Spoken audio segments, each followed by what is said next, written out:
Ito na siya, guys. Maganda siya.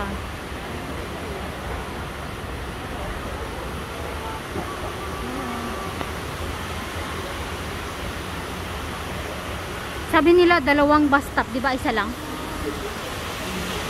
Ito siya, pababa na.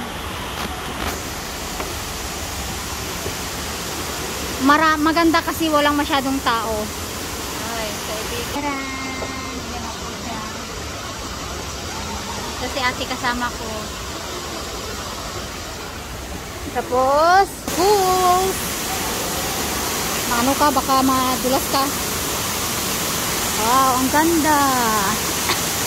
Wow.